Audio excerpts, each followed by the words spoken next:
हाँ जी दोस्तों, कैसे हो सब लोग। आई होप आप स्वस्थ मस्त दुरुस्त तंदुरुस्त हो। अभी तक चैनल के अंदर 3 चैप्टर की वीडियोस डिटेल तरीके से आ गया है। आज हम इस वीडियो में स्टार्ट करने वाले हैं पेटेंट एक्ट। सो अगर आप लोग रिवाइज करना चाहते हो और ये वीडियो आप तक सजेशन पे आ चुका है, तो friends my name is Viplav Mondal. Because आप यहां तक पहुंचे, मतलब आप शायद सीएस की पढ़ाई करते रहोगे। और जो लोग ऑलरेडी वीडियो देख रहे हैं, वीडियो को सबसे पहले बिना देखे पहले लाइक कर दो। बिकॉज हम यहां पर डिटेल में पेटेंट एक्ट का डिस्कशन करने वाले हैं, which is important for your December 25 exam. Friends, मैं एक नोट्स को रेफर करूं, ये मेरी खुद की हैंड रिटन नोट्स है जो हम लोग ने रेगुलर क्लास पढ़ाते वक्त डिटेल में डिस्कस किया था। नो डाउट अभी हम लोग इसका रिवीजन करने वाले हैं। हम ये ट्राई करेंगे कि मैं होलिस्टिक तरीके से आपकी पूरी रिवीजन करवा दूं। ये वीडियो किसको देखना चाहिए? जिसका December 25 में एग्जाम है या जून 2026 में एग्जाम है सीएस एग्जीक्यूटिव का, उसको ये देख लेना चाहिए। ये नोट्स कहाँ मिलेंगे? ये नोट्स आप लोगों को बीबी वर्चुअल के टेलीग्राम चैनल पे मिल जाएगा। हर एक चैप्टर खत्म हो जाने के बाद, जैसे आज पेटेंट एक्ट खत्म हो जाएगा, तो इससे रिलेटेड एक क्वेश्चन पेपर बना हुआ है, आप उसको सॉल्व कर सकते हो। इस चैनल के अंदर सिर्फ आपको सीएस का कंटेंट मिलेगा। तो ऑलरेडी जो वीडियो देख रहे हैं, जो सब्सक्राइब करके कर चुके हैं बेटा, उन लोग के लिए तो बल्ले बल्ले। बट जो लोग पहली बार वाया सजेशन आए हो, तो प्लीज इस चैनल को सब्सक्राइब कर देना। चलिए जी, आज हम बात करने वाले हैं पेटेंट एक्ट के बारे में। You guys already know patent act किस पे लगता है फ्रेंड्स। पेटेंट एक्ट लगता है कोई भी नए इन्वेंशन पे। सीधी बात है, एक बहुत बड़े डॉक्टर है, डॉक्टर वसीकरण। आपने सुना है कि मुझे पता नहीं। डॉक्टर है, बहुत बड़े डॉक्टर है, बहुत बड़े साइंटिस्ट है, दैट इज डॉक्टर वसीकरण। उन्होंने एक बहुत ही मतलब धुआंधार एक रोबोट निकाला था, चिट्टी द रोबोट। चिट्टी द रोबोट एक नया इन्वेंशन था फ्रेंड्स। अब उसको रजिस्ट्री करवाने के लिए आप लोगों को ये लॉ पता होना चाहिए। आई होप आपको समझ में आ गया रहेगा कि कौन से बहुत बड़े डॉक्टर की बात कर रहा हूं। I am talking about a movie, robot movie की बात कर रहा था। चलो भैया, पेटेंट का सीधा मतलब ये होता है कि सर जी, अगर आज कोई भी नया इन्वेंशन हुआ है, तो मैं कुछ नया आविष्कार कर रहा हूं, तो वो कोई कॉपी ना करे, इसलिए मैं सरकार के पास जाकर के क्या ले लेता हूं, एक प्रोटेक्शन ले लेता हूं कि भाई अगर किसी को भी वो कॉपी करना है तो मुझसे आके राइट्स ले ले और मुझे रॉयल्टी दे दे। ठीक बात है सर। कभी भी ये लॉ पढ़ोगे तो दो चीजें पता होनी चाहिए। एक, पेटेंट एक्ट 1970 पता होना चाहिए। मेरे साथ रिपीट करेंगे, पेटेंट एक्ट 1970, 1970, पेटेंट एक्ट 1970। कभी भी अगर आपको सेक्शन याद नहीं है, एटलीस्ट अगर पेटेंट से क्वेश्चन पूछा है तो आप एक्ट का नाम तो लिख ही देना। ठीक है, तो पेटेंट एक्ट 1970 और पेटेंट से रिलेटेड सारे के सारे रूल्स जो है वो 2003 में आए। मेरी बात समझना, कभी भी अगर आपको सेक्शन याद नहीं है, सेक्शन याद नहीं है, तो आप बहुत ही अच्छे से क्या कर सकते हो, शुरुआत ही लाइन में ये अगर लॉ का नाम, रूल का नाम लिख दोगे तो आपको कहीं ना कहीं थोड़ा सा हेल्प हो जाएगा। मैं वापस बोल रहा हूं, सेक्शन याद करने का ट्राई करना है, बट सिंस इसके अंदर इतने मल्टीपल लॉज अगर आप याद नहीं कर पा रहे हो, तो एटलीस्ट आप लोगों को सेक्शन और रूल का नाम अच्छे से पता होना चाहिए। पेटेंट एक्ट 1970 और पेटेंट रूल्स 2003। सबसे पहला सवाल यही उठता है कि सर पेटेंट होता क्या है। तो मैंने ऑलरेडी आपको बता दिया, पेटेंट एक राइट है, पेटेंट एक हक है। किसके ऊपर?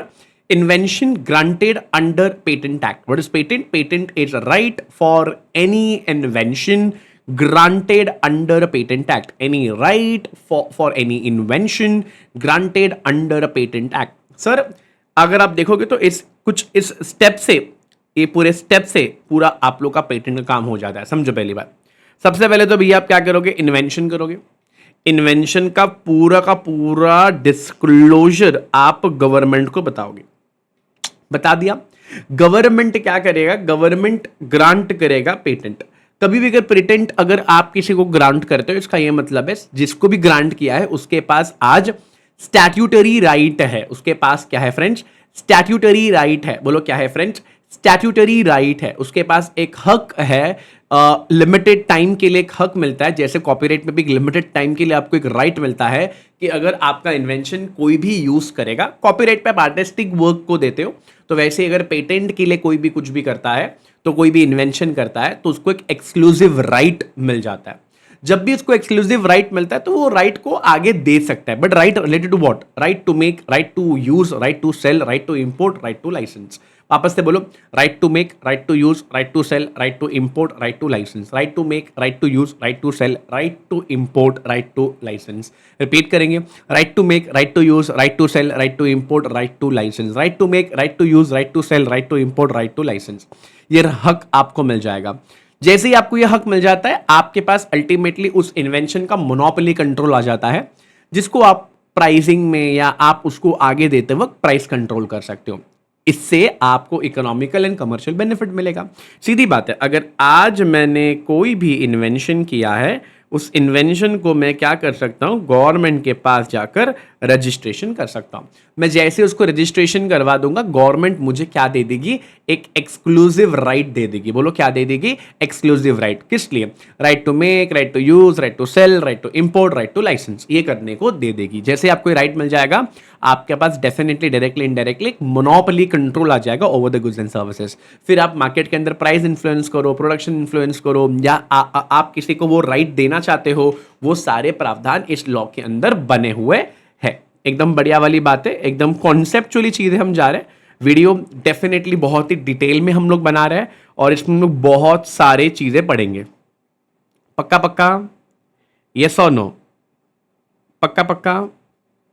Okay, done done done done. Okay, let's jump to the next part. Sir, patent लेने से कुछ एडवांटेज होगा क्या? बिल्कुल होगा बेटा, पीस एम होगा। एडवांटेज से क्या होगा sir? Peace M. Peace M, P for it will prevent other from using selling in your invention, जो आपने बनाया है। अगर आपका इन्वेंशन किसी को बेचना है तो कंसेंट लेना पड़ेगा, ठीक है। E फॉर एनफोर्समेंट राइट मिल जाता है, प्रिवेंट कर सकते हो दूसरों को यूज करने से, बेचने से। एनफोर्स कर सकते हो राइट, आप लीगल एक्शन ले सकते हो अगर किसी ने भी आपका इन्वेंशन कॉपी किया है या इन्वेंशन को यूज करा बिना पूछे, तो आप सामने वाले पे इंजंक्शन ऑर्डर डाल सकते हो। इंजंक्शन का मतलब होता है आप सामने वाले पे स्टे ऑर्डर लगा सकते हो, या तो आप सामने वाले से कंपेंसेशन मांग सकते हो। ए फॉर असाइन और लाइसेंस, यानी आप किसी और को दे सकते हो कि भाई ये मेरा इन्वेंशन है, बट आप इसको इस्तेमाल करो और वहां से मुझे रॉयल्टी दे दो, ठीक है। सी फॉर चेंजेस, भैया बिल्कुल अगर मैंने कोई चीजें बनाई है तो उस इन्वेंशन के अंदर चेंजेस भी अलाउड है। E for exclusive licence, M for monetary benefits, definitely उसको मैं लाइसेंस करूंगा, सेल करूंगा उस इन्वेंशन को, तो मैं पैसा बनाऊंगा। तो what are the advantage of patent? तो पेटेंट के एडवांटेजेस याद रखना, very very important. Peace M, P for prevent, E for enforcement, A for assign, C for change, E for exclusive, M for monetary benefits. Repeat करेंगे sir, what are the advantage? Peace M, peace M, peace M, P for prevent, E for enforce, A for assign, C for change, E for exclusivity, and last is monetize, ठीक है। Prevent, enforce, assign, change, exclusive, monetize। Prevent, change, prevent, enforce, assign, change, exclusive, monetize। Prevent, enforce, assign, change, exclusive, monetize, ठीक है। ये याद रखना, examination में अगर पूछा गया तो आप लोग बहुत ही अच्छे से सॉर्टेड तरीके से कर भी दोगे, ठीक बात है। अच्छा जी, अच्छा जी, अच्छा जी। पेटेंट का मतलब समझ में आ गया? हाँ जी सर, पेटेंट एक इन्वेंशन है, एक एक्सक्लूसिव राइट है जो गवर्नमेंट आपको देती है। Related to what? Related to selling, reproducing, using, so सारे के सारे चीजें आपको मिल जाती है। जब भी आपको ऐसे राइट्स मिल जाता है, वो राइट को आप, और उस राइट को आप क्या कर सकते हो? उस राइट को आप असाइन कर सकते हो, किसी को दे सकते हो। इकोनॉमिकली एंड कमर्शियली आपको बहुत बेनिफिट मिलेगा। Sir what are the advantage? Peace M, P for prevent, it will prevent other to illegal for against illegal use। आप एनफोर्स कर सकते हो, किसने अगर बिना पूछे आपका कोई कॉपी किया है तो आप उसको एनफोर्स कर लो। ए फॉर भैया असाइन कर सकते हो, चेंज कर सकते हो, एक्सक्लूसिविटी हो सकती है और उससे आप मोनेटाइज भी कर सकते हो। अब सवाल सबसे पहला जो उठ के आता है, व्हाट कैन बी पेटेंटेड। सबसे पहला सवाल जो उठ के आता है, व्हाट कैन बी पेटेंटेड, यानी कौन कौन सी चीजें आप पेटेंट कर सकते हो। तो सवाल बोल दिया कि देखो 3 चीजें हैं जिसको आपको दिमाग में याद रखना है, तो ही जाके सरकार आपको उस चीज के लिए, उस इन्वेंशन के लिए बोलो क्या देगी? पेटेंट देगी। सबसे पहला बोल दिया, कोई भी invention which is related to product या प्रोसेस। ओ माय गॉड, यानी you will get patent for 2 things, product, process. मैं आपस से बोलता हूं, आपको पेटेंट में क्या मिलेगा? आपको एक राइट मिलेगा, एक्सक्लूसिव राइट मिलेगा। कौन एक्सक्लूसिव राइट देगा? भैया गवर्नमेंट देगा। Related to product, process, product, process, product, process, ठीक है। जब सरकार को 3 चीज सेटिस्फाई करती हुई दिखेगी, तब सरकार आपको पेटेंट ग्रांट कर देगी। नंबर 1, नॉवेल्टी होना चाहिए। नॉवेल्टी का मतलब होता है न्यू इन्वेंशन होना चाहिए, it should not be published, और कोई भी पार्ट जो भी आप लोग इन्वेंट कर रहे हो वो पब्लिक डोमेन में नहीं होना चाहिए। दूसरा, जब भी आप ये करोगे, इन्वेंटिव स्टेप होना चाहिए। इन्वेंटिव का मतलब क्या होता है बेटा, आप जो भी करोगे उसके अंदर एक इन्वेंशन वाला कॉन्सेप्ट होना बहुत जरूरी है।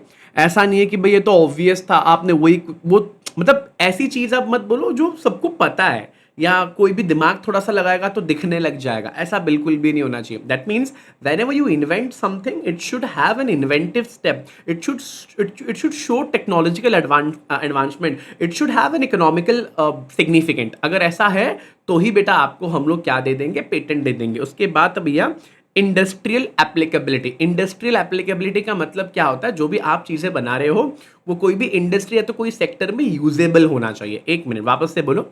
देखो, इन्वेंशन जो होता है, जब मैं पेटेंट की बात करता हूँ, इन्वेंशन जो होता है वो दो चीज से रिलेटेड होता है। पहला, it is related to product, दूसरा it is related to process. पहला इट इज प्रोडक्ट, दूसरा it is process. First is product, दूसरा है प्रोसेस। फर्स्ट इज प्रोडक्ट, दूसरा है प्रोसेस। जब मैं ऐसा बोलता हूं तो तीन चीजों का ध्यान रखना है। First is novelty, inventive step, industrial applicability. अगर नॉवेल्टी है मतलब सर कोई चीज नया है, कोई भी ऐसा आर्ट या कोई भी ऐसी चीज जो अभी तक पब्लिक डोमेन में नहीं है, आपने उसका आविष्कार किया है, तो बेटा आपको पेटेंट मिलेगा। हमेशा याद रखना, आविष्कारी स्टेप दिखना चाहिए। आविष्कारी स्टेप दिखना चाहिए। आविष्कारी स्टेप का दिखने का मतलब है you have used some technical advancement या इकोनॉमिकल सिग्निफिकेंट। और ये ऐसा नहीं होना चाहिए कि ओके अरे ये तो क्या बात हुई, तो ऐसी क्या बात हुई वाली कॉन्सेप्ट नहीं होनी चाहिए। You guys always have to make sure, that आप लोग ऐसी चीजें ला रहे हो जो नया हो, जो चीज आप पहली बार देख रहे हो, वही चीजें अलाउड है। कोई दिक्कत की बात है क्या, बताओ? नहीं सर। तो सबसे पहली चीज हमने पढ़ लिया भैया, पेटेंट क्या होता है, ठीक है। पेटेंट के एडवांटेज क्या है, पीस एम, ठीक है, पीस एम, ठीक है। इसका शॉर्टकट हमने याद करवा लिया था आपको। और क्या चीज़ें पेटेंटेड हो सकती है। पेटेंटेड दो चीज़ों का होता है, प्रोडक्ट प्रोसेस। प्रोडक्ट नहीं मत बोलो, मैं तो पागल हूँ, मैं पागल की तरह बोल रहा हूँ। Product process. जब भी प्रोडक्ट प्रोसेस में तीन चीजें होगी, novelty, inventive step, industrial applicability. Novelty, inventive step, industrial applicability. Novelty, inventive step, industrial applicability. तब जाके दोस्तों आपको क्या मिलेगा, पेटेंट मिलेगा। अब यहां पे नोट है, जरा ध्यान से मेरी बात सुनना। Even if the invention meet the above condition, it cannot be patented if it fail section 3 और सेक्शन 4। कहने का मतलब क्या है, इवन इफ उसके अंदर डेफिनेटली कोई इन्वेंशन हो, ऐसा डेफिनेटली चीजें हो, बट स्टिल हम लोग क्या नहीं मानेंगे, सेक्शन 3 या सेक्शन 4 के अगर कुछ कंडीशन अगर नहीं आ रहे हैं तो आप लोगों को हम पेटेंट नहीं देने वाले हैं। सर जैसे कि इन्वेंशन अगेंस्ट पब्लिक पॉलिसी, ठीक है, अगर पब्लिक पॉलिसी के अगेंस्ट आपने कोई भी इन्वेंशन किया है तो दोस्त हम तुमको उसका पेटेंट नहीं देंगे। दूसरा, मियर डिस्कवरी का मतलब है जमीन के नीचे कुछ पड़ा था, तुमने खोदा, तुमको मिल गया, ओ पेटेंट चाहिए भैया, इसका हम पेटेंट तुमको नहीं देंगे। अच्छा, अब सवाल ये उठता है व्हाट इज नॉट इन्वेंशन। ये बड़ा इंपॉर्टेंट है, स्टार है, एग्जाम में आ सकता है। व्हाट इज नॉट इन्वेंशन क्यों पढ़ना है सर, सीधी बात है, अगर तुमको मुझे आज पेटेंट देना है तो उसके अंदर एक स्टेप है inventive step. I hope you remember, एक स्टेप है इन्वेंटिव स्टेप, याद आ रहा है आप लोगों को। इन्वेंटिव स्टेप का मतलब ये होता है कि आपने कुछ आविष्कार किया हो।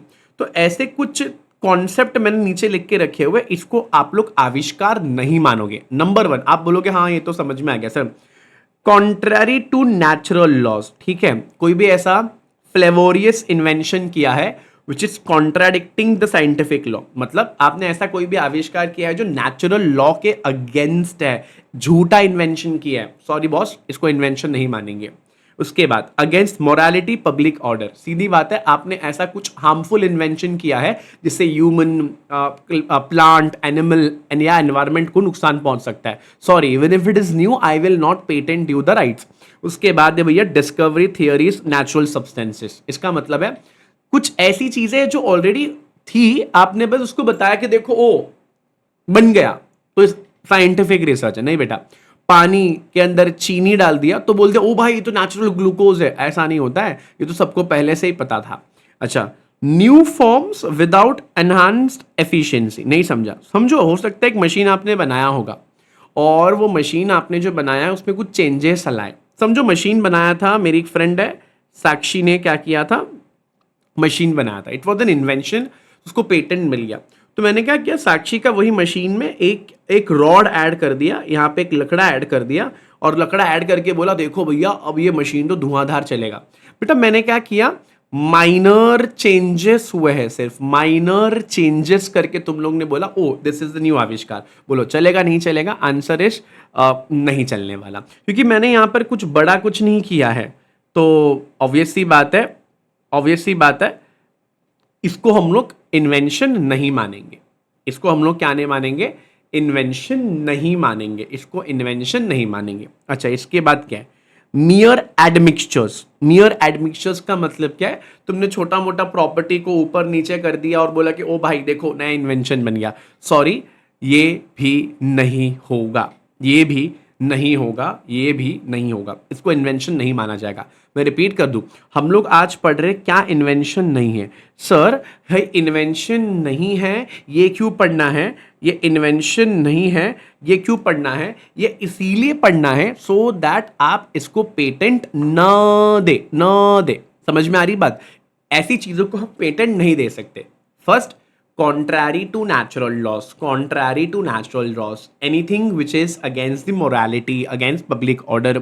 आपने थियोरी डिस्कवरी जो नेचुरल सब्सटेंसेस है वही लाकर सामने खड़ा करते बोलो ओ देखो इन्वेंशन है, कुछ एडमिक्सचर्स किया है या आपने कुछ माइनर चेंजेस किया है पुराने इन्वेंशन में which is not enhancing the efficiency. अगर एफिशिएंसी एनहांस नहीं हो रहा, सॉरी गाइस, हम नहीं मानेंगे।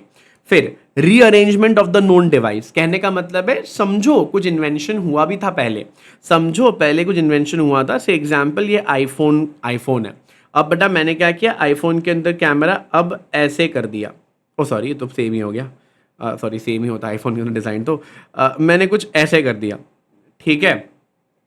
समझा मैंने क्या बोला? आई होप आप मेरी बात समझे। हालांकि ये इन्वेंशन नहीं बोल रहा हूं, मैंने बोला कि चीजें यहां से वहां कर दी, बस यहां से वहां कर दी, रीअरेंजमेंट कर दिया, तो क्या इसको इन्वेंशन बोलेंगे? Answer is no.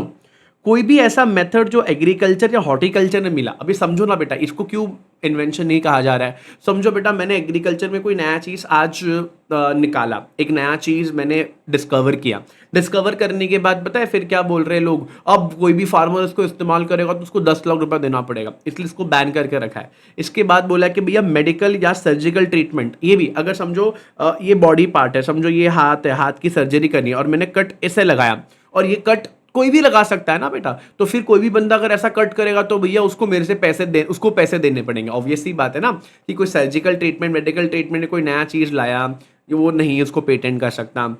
Animal plant biological process ये सब नहीं चलेगा। हाँ, दवाई आपने बनाई उसका पेटेंट ले सकते हो। आई होप आप मेरी बात समझ गए, पक्का पक्का। आई होप आप मेरी बात समझ रहे हो। मैंने क्या बोला, हमने आज ये पढ़ा, हमने पढ़ा कौन कौन सी चीजों को इन्वेंशन नहीं माना जाएगा। आई होप द मुद्दे की बात आपको समझ में आ गई होगी कि इन्वेंशंस, कुछ ऐसे इन्वेंशंस जिसको आप पेटेंट नहीं करा सकते, और भी है जैसे कोई मैथमेटिकल मेथड्स हो गया, बिजनेस मेथड हो गए, एल्गोरिदम्स हो गए, कंप्यूटर प्रोग्राम हो गए, या कोई म्यूजिकल सिनेमैटिक वर्क या एस्थेटिक क्रिएशन हो गया कि भैया मैंने ऐसा कैमरा रखा ना तो ये तो नया इन्वेंशन है, चलो इसको हम लोग पेटेंट ले लेंगे। ना जी ना, ये सारी चीज़ों का आपको पेटेंट नहीं मिले। कोई भी गेम हो गया, कोई भी स्कीम हो गया, कोई टोपोलॉजी हो गई इंटीग्रेटेड सर्किट्स का, आपने देखा होगा बहुत सारी छोटे छोटे सर्किट्स लगे होते हैं, ऐसे ऐसा होता है। तो अगर तुमने सर्किट को यहाँ से वहाँ कर दिया और बोल रहे हो कि नहीं नहीं नहीं भाई देखो हमने नया इन्वेंशन किया है, नहीं भाई ऐसा नहीं हो सकता। ट्रेडिशनल नॉलेज, भैया हल्दी वाला दूध पीने से बुखार कम हो जाता है या आपकी इम्यून सिस्टम कम हो जाती है, ये तो बच्चा बच्चा जानता है। यानी कहने का मतलब है सेक्शन नंबर 3 इसके ऊपर बात करता है ऐसे कुछ इन्वेंशंस तो हो गए बट उसका आप पेटेंट नहीं ले सकते।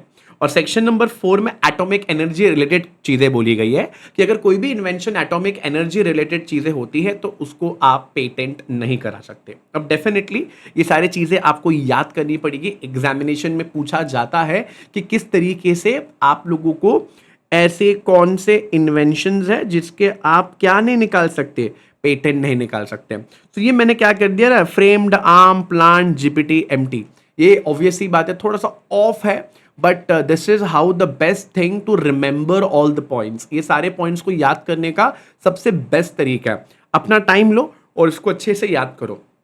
May be you can just pause the video और वीडियो को पॉज करके आप डिटेल में इसको याद कर लो। इन्वेंशंस कौन कौन सी चीज़ें, ऐसे कौन कौन से इन्वेंशंस है जिसका पेटेंट नहीं ले सकते हो, ये एग्जाम में पूछा जा सकता है। इसके बाद भैया हमको ये पढ़ना है कि भैया person entitled to make application for patent, person entitled to make application for patent, कहने का मतलब कौन से व्यक्ति पेटेंट ले सकते हैं, कौन से व्यक्ति पेटेंट ले सकते हैं। तो यहां पर सेक्शन 6 आ गया है इसका सवाल का जवाब देने के लिए, कौन कौन सी चीजों का आप पेटेंट निकाल सकते हो, मतलब कौन कौन से लोग अप्लाई कर सकते हैं। Number 1, true and first inventor, कहने का मतलब जिसने आविष्कार किया है वही कुछ सरकार के पास जाएगा और सरकार के पास जाकर के काम कर देगा। Assignee of the true and first inventor, कहने का मतलब है मैंने आविष्कार किया, मैं सरकार के पास नहीं गया, मैंने समझो वो आविष्कार तुमको असाइन कर दिया था, असाइनर देने वाला, असाइनी उस आविष्कार को लेने वाला। अब वो बंदा क्या कर रहा है, वो बंदा फिर जाके गवर्नमेंट को बोलता है देखो ये एक नया आविष्कार है, इसका आप क्या कर लो, पेटेंट निकलवा दो। या तो एलआर हो सकता है किसका, डिसीज्ड पर्सन का, वो शायद ट्रू इन्वेंटर होगा, या तो कोई भी असाइनी का लीगल हेयर होगा, कोई भी हो सकता है। इसका मतलब है जिसने इन्वेंशन किया है वो जा सकता है, नंबर 2 असाइनी कर जा सकता है, और इन दोनों का एलआर जा सकता है। कहां जा सकता है बेटा, गवर्नमेंट के पास जाकर एप्लीकेशन देगा। अब बोल रहे एप्लीकेशन या तो तुम खुद दे सकते हो या किसी के साथ इकट्ठे दे सकते हो। याद रखना assignee definition of assignee under section 21A includes LR, कहने का मतलब है अगर मैंने तुम लोगों को दिया था एक आविष्कार जो रजिस्टर्ड नहीं था, अब असाइनी हो और असाइनी की कोई भी अकाल टाइम यानी बेवक्त मौत आ जाती है, तो उसका भी एलआर क्या कर सकता है, डेफिनेटली उसका पेटेंट ले सकता है। इसका मतलब है जिसने इन्वेंट किया है द इन्वेंटर, अगर इन्वेंटर ने वो बिना रजिस्टर किए किसी को असाइन कर दिया तो असाइनी और इन दोनों के लीगल रिप्रेजेंटेटिव भी बोलो क्या कर सकते हैं, आराम से मस्ती से बोलो क्या कर सकते हैं, पेटेंट ले सकते हैं डेफिनेटली। तो हमने सवाल का जवाब यही होता है, पेटेंट कौन अप्लाई कर सकता है, inventor, number 2 after inventor assignee, और इन दोनों का LR is the third point. याद रखोगे कि भैया कौन अप्लाई कर सकता है। एप्लीकेशन कैसे दोगे, तो एप्लीकेशन देने का पूरा डिटेल प्रोसीजर अभी हम लोग देखेंगे कि भैया पेटेंट एप्लीकेशन कैसे दोगे और पेटेंट एप्लीकेशन कैसे मिलेगा। चलिए एक एक करके डिटेल में बात करते हैं। अभी पूरा डिटेल में हम लोग डिस्कस करेंगे कि किस तरीके से पेटेंट अप्लाई करना होता है, हाँ होगा तो क्या होगा, ना होगा तो क्या होगा। अच्छा अप्लाई कौन कर सकता है, हमने जस्ट बताया इन्वेंटर कर सकता है, इन्वेंटर नहीं तो असाइनी कर सकता, और अगर कुछ भी होता है तो इन दोनों का एलआर भी कर सकता है। और फिर पूरा स्टेप बाय स्टेप खाली प्रोसेस है, डिटेल में प्रोसेस है कि भाई कैसे होगा, क्या नहीं होगा, कितना चलेगा, क्या नहीं चलेगा, उसके बाद ही भैया हम लोग आगे बढ़ेंगे। देखो इतना बड़ा प्रोसेस है, बट डरना नहीं है। इस प्रोसेस को समझाने के लिए मुझे बस 5 मिनट चाहिए। 5 मिनट में आपको प्रोसेस समझ में आ जाएगा कि कैसे कैसे कैसे कैसे क्या काम होता है। देखो कभी भी अगर पेटेंट एप्लीकेशन आपको देनी है फॉर द इन्वेंशन, आपके पास 2 टाइप के पेटेंट एप्लीकेशन होता है। एक एप्लीकेशन वाया असाइनमेंट। असाइनमेंट का मतलब क्या होता है बेटा, असाइनमेंट का मतलब है आप खुद नहीं कर रहे हो, आप किसी से करवा रहे हो। तो ऐसे केस में आप लोगों को सबमिट करना पड़ेगा प्रूफ ऑफ राइट कि यू हैव अ हक टू अप्लाई, ठीक है। और इसके साथ साथ सारे कंप्लीट स्पेसिफिकेशन आ जाएगा। What is the meaning of specification? Specification का सीधा मतलब ये होता है कि आपने क्या नया आविष्कार किया है। इसका मतलब आज आपको अगर एप्लीकेशन देनी है, आप खुद भी दे सकते हो, उसमें कोई दिक्कत नहीं है, बट आज जब भी एप्लीकेशन दोगे और आपने किसी को भेजा है एप्लीकेशन देने के लिए, मे बी योर लॉयर और समथिंग लाइक दैट, तो उसको एक लेटर उसके हाथ में चाहिए होगा जहां पर ये लिखा हो कि हाँ they have right to apply. ये हो जाने के बाद बेटा जी आप जब भी एप्लीकेशन दोगे, एप्लीकेशन के साथ आप मुझे दोगे स्पेसिफिकेशन ना दोस्तों, what is the meaning of specification? Specification का मतलब होता है आपने क्या आविष्कार किया हुआ है। अच्छा, ये मैं पहले इस बाजू का पूरा पूरा बता रहा हूं, ये कुछ भी नहीं है। ये बोल रहा है अगर पीसीटी एप्लीकेशन देना है, पीसीटी एप्लीकेशन का मतलब ये होता है कि भैया कोई बाहर वाला हमारे देश में अप्लाई कर रहा है, या हम बाहर के देश में कहीं पर भी अप्लाई कर रहे हैं। So we just have to follow PCT application. देख क्या बोला, deemed Indian application is filed with the Indian controller. अगर मैं बाहर की दुनिया में, बाहर के इंडिया को छोड़कर कहीं और अगर इस पेटेंट को चलवाना चाहता हूं, तो बेटा ऐसे केस में मुझे पीसीटी एप्लीकेशन देनी पड़ेगी। देखो हमारे इंडिया का ना बहुत सारे कंट्रीज के साथ टाई अप है, पैचअप है, तो आप एक इंटरनेशनल लेवल की भी फाइलिंग कर सकते हो, जहां पर आपको प्रोटेक्शन सिर्फ इंडिया में नहीं, इंडिया के बाहर भी मिलेगा। तो यारो दो टाइप की एप्लीकेशन है, एक नॉर्मल वाली जो इंडिया में आपको हेल्प मिलेगी, और दूसरा है इंटरनेशनल लेवल वाली मिलेगी, यानी पीसीटी कंट्रीज में भी आपको मिलने वाला है। अच्छा, मैंने बोला कि ये अभी हटाओ क्योंकि ये फॉरेन वाला है, ये काम का नहीं, ये सबसे ज़्यादा काम का है। इंडिया में अगर आज एप्लीकेशन देना चाहते हो, एप्लीकेशन के साथ साथ आप मेरे को दोगे स्पेसिफिकेशन। आप मुझे क्या दोगे? स्पेसिफिकेशन। अब इसके ऊपर बहुत सारी बातें होगी। स्पेसिफिकेशन का मतलब क्या होता है फ्रेंड? स्पेसिफिकेशन का मतलब होता है तुमने क्या चीज़ें आविष्कार करी है। अब दो चीज़ें हो सकती हैं, या तो तुम्हारा अभी तक इन्वेंशन कंप्लीट नहीं हुआ है, तो आप एक प्रिलिमिनरी एप्लीकेशन दे देते हो जहां पर ये बोलते हो कि देखो ये मोटा मोटा ये बनने वाला है, तो आप वहां पर प्रोविजनल इन्वेंशन या प्रोविजनल स्पेसिफिकेशन बताते हो, बट आपको 12 महीने के अंदर अंदर टोटल जो आविष्कार है वो आपको गवर्नमेंट को बताना पड़ेगा।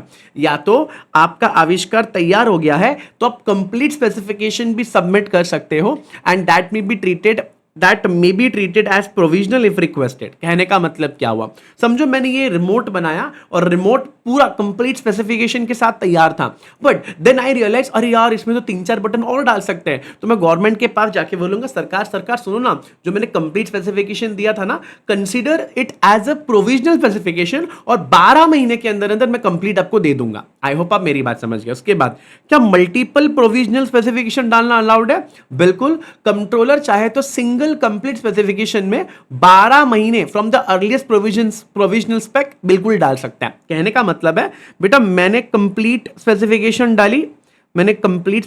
डाली, फिर भैया मैं चाह रहा हूं कि भैया मैं प्रोविजनल स्पेसिफिकेशन डाल सकता हूं। बिल्कुल डाल सकते हो। 12 महीने कंप्लीट, जब भी ऑब्वियसली बात है कंप्लीट होने के बाद आप प्रोविजनल मार रहे हो, तो प्रोविजनल मारने के बाद आपके टाइम चालू हो जाता है, आपका टाइम पीरियड चालू होता है, 12 महीने का टाइम पीरियड चालू होता है। 12 महीने के अंदर कंप्लीट देना है, तो उसके बीच में आप कितने बार भी अपडेशन दे सकते हो कि भाई देखो सरकार जी मेरा अब तक कंप्लीट नहीं हुआ है, या इसको प्रोविजनल मान लो, तो आपको 12 महीने का टाइम पीरियड चलता रहेगा। अच्छा, cancel provisional and post date application if request before grant. कहने का मतलब क्या है, आप चाहो तो कभी भी क्या कर सकते हो, प्रोविजनल एप्लीकेशन को कैंसिल कर सकते हो, और आप लोग एप्लीकेशन डेट मनवा सकते हो। कहने का मतलब क्या है, देखो बेटा मैंने क्या किया, मैंने बोला कि भैया आज आपको एप्लीकेशन देनी है, हाँ देनी है, थोड़ा सा पेचीदा ध्यान देना, आपको एप्लीकेशन देनी है, हाँ एप्लीकेशन देनी है। एप्लीकेशन आप असाइनी के थ्रू दे रहे हो, ठीक है। एप्लीकेशन जब भी दोगे आपको साथ में क्या देना पड़ेगा, स्पेसिफिकेशन देना पड़ेगा। आपको साथ में बोलो क्या देना पड़ेगा, आपको साथ में स्पेसिफिकेशन देना पड़ेगा। भैया हम दे देंगे स्पेसिफिकेशन, या तो प्रोविजनल होगा या तो कंप्लीट होगा। स्पेसिफिकेशन या तो कंप्लीट होगा या पूरा होगा, या आपके पास ऑप्शन होता है। अगर आप प्रोविजनल देते हो तो प्रोविजनल कौन देता है, उसको लगता है कि अगर मैं पूरा बनाते बनाते वेट करूंगा ना शायद कोई कॉपी कर ले, तो मैं प्रोविजनल दे देता हूं। प्रोविजनल दे देने के बाद भैया मेरे पास 12 महीने होते हैं। 12 महीने के अंदर मैं क्या कर सकता हूं, मैं कंप्लीट स्पेसिफिकेशन डाल के एप्लीकेशन कंप्लीट करा सकता हूं। क्वेश्चन होता है मैंने कंप्लीट डाल सकता हूं, हाँ आप कंप्लीट भी डाल सकते हो, आपका तैयार हो गया है तो, बट इतना टाइम तक वेट नहीं करना बेटा। बहुत बार लोग इन्वेंशन बनते बनते लोग कॉपी कर लेते हैं, तो बहुत लोग क्या करते हैं फिर प्रोविजनल डाल के अपना काम कंप्लीट 12 महीने में कंप्लीट कर देते हैं। बट नहीं, तुमने चुपचाप से अपने घर पे कुछ तो बनाया और बनाकर आज कंप्लीट तुम्हारा तैयार हो गया, तो तुमने बोला भैया हम कंप्लीट स्पेसिफिकेशन डिटेल्स देते हैं। अगर तुमने कंप्लीट स्पेसिफिकेशन डिटेल्स दे दिया है, सो मैं बोलूंगा ठीक है दे दो, आपका फिर आगे प्रोसीजर चला जाएगा। बट क्वेश्चन उठता है, अगर कंप्लीट स्पेसिफिकेशन देने के बाद आपको लग रहा है कि सर मेरे को चीजें और थोड़ी अपडेट करनी है, so can I make it as a provisional? Answer is yes, आप प्रोविजनल बना सकते हो। आप कितने बार कर सकते हो भाई, कितने बार भी ऐसा कंप्लीट प्रोविजनल कंप्लीट प्रोविजन कर सकते हो। अच्छा, प्रोविजनल चल रहा था, फिर मुझे बोला नहीं नहीं यही फाइनल कर देते हैं, तो ऐसे केस के अंदर you can cancel the provisional application and make it final, and उसके बाद रिक्वेस्ट आगे बढ़ेगी। आई होप आप मेरी बात समझिए। इसका मतलब है स्पेसिफिकेशन या तो प्रोविजनल होगा या कंप्लीट होगा। प्रोविजनल अगर आप एप्लीकेशन देते हो तो 12 महीने के अंदर कंप्लीट करना पड़ेगा। कंप्लीट देते हो तो मैं बोल रहा हूं सर कंप्लीट तो दे दिया तो बात आगे बढ़ेगी, बट अगर आपको ऐसा लग रहा है कंप्लीट नहीं है तो आप कंप्लीट देने के बाद रिक्वेस्ट कर सकते हो please consider it as a provisional, और मल्टीपल टाइम तक आप ऐसा कर सकते हो, 12 महीना खत्म होने से पहले आप कुछ भी कर सकते हो। अच्छा, तुम्हारा प्रोविजनल चल रहा है and you want to cancel it and make it final, yes even you can do that. तो ये सारी चीजें होगी एप्लीकेशन रिलेटेड। अब जब मैं स्पेसिफिकेशन डालूंगा तो what should be the content of the patent specification, that is also very very important. बेटा एक डॉक्यूमेंट होता है जिसके अंदर दुनिया भर की इंफॉर्मेशन आपको लिखनी पड़ेगी। अगर प्रोविजनल स्पेक है तो आपको डिस्क्राइब करना है इन्वेंशन, अगर कंप्लीट हो गया है तो आपको full description, method known, claim, abstract, ये सब डालना पड़ेगा। क्लेम का मतलब होता है scope and scope of protection, कि आपको क्या चाहिए, कैसे टाइप की प्रोटेक्शन चाहिए। और जब मैं एब्स्ट्रैक्ट बोलता हूं तो टेक्निकल इंफॉर्मेशन देना पड़ेगा। ऑल्सो अगर बायोलॉजिकल मटीरियल है तो आपको माइक्रो ऑर्गेनिज्म, जेनेटिकली जो भी मॉडिफाइड ऑर्गेनाइजम्स है, तो डीएनए, आरएनए, ये जो भी प्रोटीन एंजाइम्स अगर है, अगर आपके स्पेसिफिकेशन में ये सारी चीजें है, तो ऐसे केस के अंदर आप लोगों को ये जो रेफरेंसेस है टाइम पे देना पड़ेगा, आपको डिटेल्स देनी पड़ेगी, और आप लोगों को हर एक चीज का प्रॉपर क्लैरिफिकेशन देना पड़ेगा। It is as per Budapest treaty. Budapest एक देश है बाहर, उसके हिसाब से सब कुछ हो रहा है। अगर मेडिकल इन्वेंशन है तो ही, बट अगर मेडिकल इन्वेंशन नहीं है तो it will proceed as usual, और उसके हिसाब से फिर आपको पेटेंट दिया जाएगा। अच्छा, पेटेंट आपने एप्लीकेशन दिया, इसका ये मतलब नहीं है ओ भाई चलो पेटेंट ग्रांट हो गया। आंसर इज नो, ऐसा नहीं होता। उसके बाद भैया पब्लिकेशन होती है। पब्लिकेशन का सिंपल मतलब होता है जनहित में सबको बताया जाता है कि भाई देखो इस बंदे ने ये बनाया है, इज इट न्यू, क्या आपने ऐसा बनाया है क्या, या आपके इन्वेंशन से मिलता जुलता है क्या। फिर जिसका भी पेट दुखेगा, जिसको भी दुखी, जो भी सैड पीड़ित होगा उस इन्वेंशन से, वो आके क्या करेगा, हल्ला मचाएगा। तो यहां तक आई थिंक आप लोग को मुद्दे की बात डेफिनेटली समझ में आ गई होगी, जहां पर मैंने डिटेल में बात कर ली है अबाउट स्पेसिफिकेशन, एंड स्पेसिफिकेशन के साथ साथ the details that you will be giving to the authorities for the specification details. ठीक है, अगर प्रोविजनल है तो बस आपको डिस्क्राइब करना है इन्वेंशन, कंप्लीट है तो दुनिया भर की डिटेल्स देनी पड़ेगी, full description, methods, claims and abstract. अगर बायोलॉजिकल मटेरियल है तो आपको उसके बारे में भी बताना पड़ेगा। यस, और ये बुडापेस्ट ट्रीटी के अकॉर्डिंगली हुआ है। अच्छा, ये हो जाने के बाद फिर आप लोग को ऐसे ही मस्ती में पेटेंट नहीं मिलेगा, आपकी पेटेंट एप्लीकेशन को पब्लिकेशन किया जाएगा। सर क्या हुआ, अभी तक क्या हुआ स्टोरी में बता दो। अभी तक हुआ ये, हमने पढ़ा कि भैया जी एप्लीकेंट कौन बनेगा, तो एप्लीकेंट 3 व्यक्ति बन सकते हैं। इन्वेंटर खुद हो सकता है, असाइनी हो सकता है, या इन दोनों का लीगल रिप्रेजेंटेटिव हो सकता है। इसके बाद हम लोग ने बोला आपको एक एप्लीकेशन देनी पड़ेगी। अंजी एप्लीकेशन हमने दे दिया, जिसके अंदर या तो आप कंप्लीट स्पेक बता दोगे, ठीक है, आप कंप्लीट स्पेक बताओगे अगर इन्वेंशन रेडी है तो, या आप प्रोविजनल स्पेक बता दोगे। स्पेक यानी स्पेसिफिकेशन बताते वक्त क्या क्या डिटेल्स आपको डालनी है वो भी मैंने अभी आप लोग को बता दिया। बट मैंने ये सब बताने के बाद आपको पेटेंट जब भी आपको मिलता है, patent is basically an exclusive right, ठीक है, बट ये सारी चीजें लोगों के बीच में भी डाली जाती है। लोगों के बीच में डालने का मतलब क्या होता है फ्रेंड्स, लोगों को, यानी फॉर एग्जाम्पल ये मैं हूं मिस्टर बिपू, और मैंने बोला कि भैया मैंने एक नया आविष्कार किया है, ठीक है, बट ऑलरेडी वो सेम टाइप का ऐसा आविष्कार कोई करके बैठा होगा, हमको नहीं पता, ठीक है, अथॉरिटीज को दिल्ली में नहीं पता, क्योंकि एक ऐसी कुछ इन्वेंशन मे बी केरला में कुछ इनसे इन्वेंशन हुई है। तो जो भी पेटेंट एप्लीकेशन आप फाइल करते हो उसके अंदर आपको पब्लिकेशन तो करनी ही करनी है, ठीक है। पब्लिकेशन करने का रीजन यही होता है कि सबको पता चल जाए कि आपने क्या इन्वेंशन किया है। अब मेरी बात सुनना, इसमें कॉन्सेप्ट है जिसको हम लोग बोलते हैं अर्ली पब्लिकेशन, जो सेक्शन 11 कैपिटल ए में है, ठीक है। अर्ली पब्लिकेशन का मतलब है जो टाइमलाइन है, ठीक है, जो टाइमलाइन है उसके पहले ही क्या हो रहा है, आप पब्लिक डोमेन में आपका इन्वेंशन ला रहे हो और बता रहे हो कि देखो ऐसा ऐसा इन्वेंशन इस व्यक्ति ने किया है। ठीक है, अभी देखो जनरली क्या होता है बेटा, जनरली होता है क्या, वेट होता है 18 महीने का। जब आप ये पूरा प्रोसीजर कंप्लीट करते हो तो 18 महीने की वेटिंग होती है, और 18 महीने की वेटिंग हो जाने के बाद अगर किसी भी तरीके का प्रॉब्लम नहीं है तो उसको पब्लिश कर दिया जाता है। ठीक है, पब्लिश कर दिया जाता है with application date, number, applicant का नाम, एड्रेस, एब्स्ट्रैक्ट, बायोलॉजिकल मटेरियल जो भी उसने अवेलेबल करवा दिया। मैं वापस से रिपीट कर देता हूं। एक बार जैसे आप एप्लीकेशन कर देते हो, एप्लीकेशन कर देने के बाद there is a provision called as early publication. उसके ऊपर पहले मैं बात नहीं कर रहा हूं, पहले नॉर्मल ढंग की बात कर लेते हैं। जैसे ही आप लोगों ने एप्लीकेशन दिया, 18 महीने की वेट करनी है, wait for 18 month from the date of filing और द प्रायोरिटी। ठीक है, जैसे ही आप फाइल करोगे, एक्सेप्शन के ऊपर बात करूंगा मैं, एक्सेप्शन क्या है।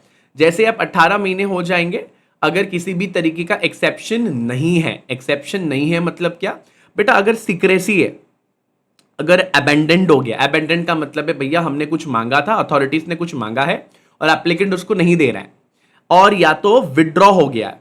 विड्रॉ होने का मतलब क्या होता है, 3 महीने के अंदर अंदर जो एप्लीकेशन दी थी वो एप्लीकेंट ने विड्रॉ कर दिया। अगर ये एक्सेप्शन ट्रिगर नहीं होता, अगर एक्सेप्शन ट्रिगर हो गए तो पब्लिकेशन कभी नहीं होगा। बट अगर एक्सेप्शन ट्रिगर नहीं हो रहा है फ्रेंड्स, अगर एक्सेप्शन ट्रिगर नहीं हो रहा है तो एप्लीकेशन पब्लिश कर दिया जाता है। ठीक है, एप्लीकेशन पब्लिश जब भी होगी तो क्या क्या डिटेल्स पब्लिक डोमेन में पता चल जाएगा। एक तो एप्लीकेशन डेट, नंबर, एप्लीकेंट का नाम, एड्रेस, एब्स्ट्रैक्ट यानी आपने क्या इन्वेंशन किया किस तरीके से, और जो भी बायोलॉजिकल मटेरियल आपने पब्लिक डोमेन में लाया है एज पर बुडापेस्ट ट्रीटी, आप वो पब्लिक डोमेन में डाल दोगे। जैसे ही पब्लिकेशन हो जाएगा, applicant gets the right as if patent is granted. हालांकि पेटेंट तो ग्रांट नहीं हुआ है बट वो पॉसिबल यूज कर सकता है। अच्छा, if filed under section 52 before January 1 2005, उसको स्पेशल प्रोविजन है, right from grant date only, can claim reasonable royalty, no infringement suits allowed against those enterprises. कहने का मतलब क्या होता है, देखो अगर 1 जनवरी 2005 के पहले की एप्लीकेशन है, ऑब्वियसली बात है अभी ये सारी चीजें नहीं है, ये सारी चीजें हम 2025 में, बाय द वे 2025 में कानून अलग ही है। 2025 में कानून यही कहता है कि भैया आप लोगों को राइट मिलेगा once it is been given to you, फिर आप एक्सक्लूसिव राइट्स एंजॉय करते हो। बट पहले क्या होता था, जैसे ही अल्टीमेट आपने एप्लीकेशन दे दी, पब्लिकेशन हो गया, तो ऐसा मान लिया जाता था कि एज इफ आप लोगों को ग्रांट डेट के टाइम राइट्स मिल गया है। राइट्स पूरे ग्रांट डेट में ही मिलेगा, बट अगर किसी ने भी ऑलरेडी आपका इन्वेंशन यूज करना स्टार्ट कर लिया है, आप उनसे एक रीजनेबल रॉयल्टी ले सकते हो, और उस पर कोई भी इन्फ्रिंजमेंट सूट अलाउड नहीं है अगेंस्ट दोज एंटरप्राइज जिसको आपने यूज करने दिया था, even before the publication date. So ये यहां तक हो जाने के बाद एक बार मैं रिपीट कर देता हूं। आपने क्या कर दिया सर, एप्लीकेंट ने एप्लीकेशन दे दिया, एप्लीकेंट ने एप्लीकेशन दे दिया। एक बार एप्लीकेंट ने एप्लीकेशन दे दिया, वो डिपेंड करेगा is it a complete spec और it is a provisional spec. Provisional spec अगर दोगे तो आपके पास 12 महीने होंगे, 12 महीने के अंदर अंदर कंप्लीट स्पेक देना पड़ेगा। अगर कंप्लीट स्पेक दिया है तो आपको उससे रिलेटेड सारे डिटेल्स देने पड़ेंगे। अच्छा, प्रोविजनल दिया तो भी डिटेल्स देने पड़ेंगे, but as compare to complete, provisional में बहुत कम डिटेल्स है। Once you are submitting this, इसका हो जाएगा पब्लिकेशन। जनरली पब्लिकेशन 18 महीने में होता है, बट अगर एप्लीकेशन विड्रॉ कर लिया है या सामने वाले ने उस एप्लीकेशन को एबेंडेंट कर दिया है, एबेंडेंट का मतलब है आपसे इंफॉर्मेशन मांगा था एक्स्ट्रा, आप एक्स्ट्रा इंफॉर्मेशन नहीं दे रहे हो और उसका जवाब नहीं दे रहे हो, तो हम ये मान लेंगे भाई साहब आप एबेंडेंट कर रहे हो। बेटा ऐसे केस के अंदर 18 महीने के अंदर पब्लिकेशन होगी। बेटा जी, अगर आप अर्ली पब्लिकेशन की मांग करते हो, अगर अर्ली पब्लिकेशन की आप मांग करोगे तो गवर्नमेंट बोलता है जैसे ही आप अर्ली पब्लिकेशन की मांग करोगे, प्लीज मेरी बात सुनना, जैसे आप अर्ली पब्लिकेशन की मांग करोगे, प्लीज फोकस से मेरी बात सुनना, अर्ली पब्लिकेशन की मांग करने के तुरंत बाद, प्लीज मेरी बात फोकस सुनना, अर्ली पब्लिकेशन की मांग जैसे ही आप करोगे उसके तुरंत बाद कॉन्सेप्ट ये कहता है कि कंट्रोलर तुरंत उसको पब्लिश कर देता है, 18 महीने की वेटिंग नहीं होती है। तो इस अभी तक तो मैंने ये बता दिया आप लोगों को। उसके बाद रिक्वेस्ट फॉर एग्जामिनेशन, इसका मतलब क्या होता है, मेरी बात सुनना बेटा। अपन ने इन्वेंट तो कर दिया है, अपन ने बोला ये एकदम नॉवल है, नया है, ठीक है, इसमें किसी भी तरीके का कॉपीबाजी नहीं है, इसके अंदर इन्वेंशन है, इंडस्ट्रियल यूज है, ऐसा हमने बड़े बड़े फेंकाबाजी कर लिया है। सो गवर्नमेंट ऐसे केस में बोलता है कि देखो, आपको ऐसे ही मस्ती मस्ती में नहीं, आप लोगों को एक्चुअली इसको एग्जामिनेशन करवाना पड़ेगा। बट यहां पर एक कॉन्सेप्ट आता है, क्या इसके अंदर सिक्रेसी डायरेक्शन है क्या? सिक्रेसी डायरेक्शन का मतलब होता है, बहुत बार क्या होता है, आर्मी के लिए कुछ चीज़ें बनाई जाती है, कुछ चीज़ें पेटेंट की जाती है, ठीक है, तो गवर्नमेंट क्या बोलता है, क्या इसमें सिक्रेसी एलिमेंट है क्या? अगर है, अगर सिक्रेसी एलिमेंट है तो wait for the revocation of secrecy, यानी जब तक वो चीज़ें, इंटरनली चीज़ें सीक्रेट हटाने को ना कहा जाए तब तक इसको सीक्रेट रखा जाए। उसके बाद रिक्वेस्ट फॉर एग्जामिनेशन एंड उसके बाद सारी चीज़ें होगी। बट जनरल के ये जो केस मैंने आपको यहाँ पर बताया, ये बहुत रेयर केस है। अगर तू और मैं एक नॉर्मल इंसान कुछ इन्वेंट करते हैं तो ऐसे केस के अंदर अगर ऐसा सीक्रेसी तो होगा नहीं, हम लोग थोड़ी आर्मी के लिए कुछ बना रहे। अगर ऐसा कुछ भी है तो आपको एक एप्लीकेशन देनी पड़ेगी जिसके अंदर आप लोगों को ये बोलना है, अरे साहब मेरा क्या कर दो, रिक्वेस्ट रेस कर लो, एक रिक्वेस्ट फॉर्म रेस कर लो जिसके अंदर आप एग्जामिनेशन की बातें करोगे। ये आरएफई का मतलब क्या होता है, एक रिक्वेस्ट फॉर्म फॉर एग्जामिनेशन होता है जो आपको 48 मंथ्स में करना है। रिपीट कर दो, ये करने के बाद ही डिपार्टमेंट के कुछ लोग क्या करेंगे, चेक करेंगे। सर ऐसा क्यों है, खुद से ऑटोमेटिकली चेक कर लेना चाहिए ना? नहीं बेटा, देखो क्या होता है ना, बहुत लोग टाइम पास के लिए एप्लीकेशन देते हैं, तो डिपार्टमेंट बोलता है मेरा टाइम पास नहीं होना चाहिए। अगर आपको लग रहा है सही में आपको पेटेंट चाहिए तो आप अप्लाई करो, हम आपको एप्लीकेशन के तुरंत बाद क्या दे देंगे, एग्जामिनेशन फॉर्म भरने का आपके पास टाइम होता है, आप फॉर्म भरो, हम फिर देखेंगे। अच्छा, application is deemed to be withdrawn automatically, कब? अगर 48 महीने में नहीं हुआ है। 48 महीने में अगर आप लोगों ने एग्जामिनेशन करने का फॉर्म डाला नहीं है तो ऑब्वियसली बात है आप सीरियस थे नहीं। अच्छा, applicant can withdraw any time before the grant of filing of request, सीधी बात है। सर क्यों? मैंने जैसे कि आपको बोला, बहुत सारे लोग बस ऐसे ही टाइम जाया करने के लिए एप्लीकेशन देते हैं, तो वो सब चीज ना होए एंड सीरियस कैंडिडेट का एग्जामिनेशन होए, इसीलिए ये प्रोविजन बनाया गया। तो मैं अगर वापस से बता दूं बेटा जी, आपका चीज नया है कि नहीं उसके लिए एग्जामिनेशन होगा। अगर उसके अंदर सीक्रेसी इन्वॉल्व है, कोई भी चीज सीक्रेट वाली इन्वॉल्व है, तो गवर्नमेंट बोलती है जब तक सीक्रेसी का प्रोविजन हट ना जाए तब तक ये सब चीजें नहीं होगी। बट जैसे कि मैंने आपको कहा, जनरल केस में यानी हमारे केस में ये चीजें नहीं होगी। तो 48 मंथ्स के अंदर अंदर आपके पास पावर होता है कि आप एग्जामिनेशन का एप्लीकेशन दे दो। इसके बाद बढ़ते हैं एग्जामिनेशन ऑफ पेटेंट एप्लीकेशन। ये क्या हो रहा है भैया? देखो, जैसे ही आप रिक्वेस्ट करोगे फॉर एग्जामिनेशन यानी आरएफई यानी रिक्वेस्ट फॉर्म भर दोगे under section 11 capital B, controller क्या करेगा, ये जो एप्लीकेशन आपने करी है वो एक एग्जामिनर को दे देगा। एग्जामिनर चेक करेगा कि भैया जो आपने चीजें करी है वो एज पर एक्ट है कि नहीं, रूल्स है कि नहीं, लीगल ऑब्जेक्शंस चेक करेगा, प्रायर आर्ट सर्च करेगा यानी इन्वेस्टिगेट करेगा कि आपने पहले ऐसे कुछ किया है कि नहीं, और वो सारी चीजें करेगा जिससे उसका काम, जो उसको काम दिया है गवर्नमेंट ने, वो एकदम क्लीन तरीके से हो जाए। एग्जामिनर क्या करेगा, ये सब चीज करने के बाद कंट्रोलर को अपनी फाइनल रिपोर्ट दे देगा with in the time limit of 1 month से 3 मंथ, 1 मंथ कम से कम, 3 महीना मैक्सिमम। उसके बाद फिर क्या होता है, फिर कंट्रोलर एक फॉर्म, एक रिपोर्ट इशू करता है, उसको भैया बोला जाता है एफईआर। ठीक है, एक एफईआर बनाया जाता है। एफईआर का मतलब होता है भैया एक एग्जामिनेशन रिपोर्ट जिसके ऊपर एप्लीकेंट को क्या करना है, रिस्पॉन्ड करना है। अच्छा, इसका मतलब अभी तक क्या क्या हो गया, बंदे ने, एप्लीकेंट ने एप्लीकेशन डाली। देखो, जितने बार आप ये पढ़ोगे उतना आपको इजी हो जाएगा। हमारे हैंड रिटन नोट्स का मैक्सिमम जो स्पेस खाया है वो प्रोसेस ने खाया है, तो मैं प्रोसेस बार बार बोल रहा हूँ। एप्लीकेंट ने एप्लीकेशन डाला। अब एप्लीकेशन जब भी डालोगे या तो वो कंप्लीट स्पेक का होगा या तो प्रोविजनल स्पेक का होगा। अगर प्रोविजनल स्पेक का डाला है तो 12 महीने के अंदर अंदर आपको कंप्लीट स्पेक के प्रोविजंस डालने पड़ेंगे। जब भी आप ये सब डालोगे तो आपको डिटेल में बताना पड़ेगा, कंप्लीट या तो प्रोविजनल की डिटेल्स, इन डिटेल बताना है किस तरीके से क्या कब एंड ऑल दोज डिटेल्स जो जरूरी होती है वो आपको इंक्लूड करना पड़ेगा। ये इंक्लूड कर लेने के बाद मैंने आपको जैसे कि बताया, the things will be published. ठीक है, तो कंट्रोलर क्या करेगा, आपके रिक्वेस्ट से, अगर आप रिक्वेस्ट करते हो तो तुरंत करेगा, अगर आप रिक्वेस्ट नहीं करते हो तो जो एज पर लॉ है उस वक्त पब्लिकेशन करेगा। ठीक है, पब्लिकेशन करने के लिए 18 महीने है। एक और चीज, इसके साथ साथ एग्जामिनेशन भी खुद से नहीं करेगा डिपार्टमेंट। अगर आपने कुछ इन्वेंट किया है तो आपको खुद को एक एप्लीकेशन देनी पड़ेगी where you are asking department कि भैया आप एक इस पे इन्वेस्टिगेशन करो, यानी एग्जामिनेशन करो। जैसे ही आप एप्लीकेशन दोगे, एग्जामिनर अपॉइंट किया जाएगा, एग्जामिनर अपना रिपोर्ट कंट्रोलर को बताएगा 1 महीने से लेके 3 महीने के बीच में, और फिर कंट्रोलर एक फाइनल एग्जामिनेशन रिपोर्ट बनाएगा। तो ये हो गया यहां पर कहानी खत्म। सर फिर क्या है इसके बाद भैया? Anticipation search.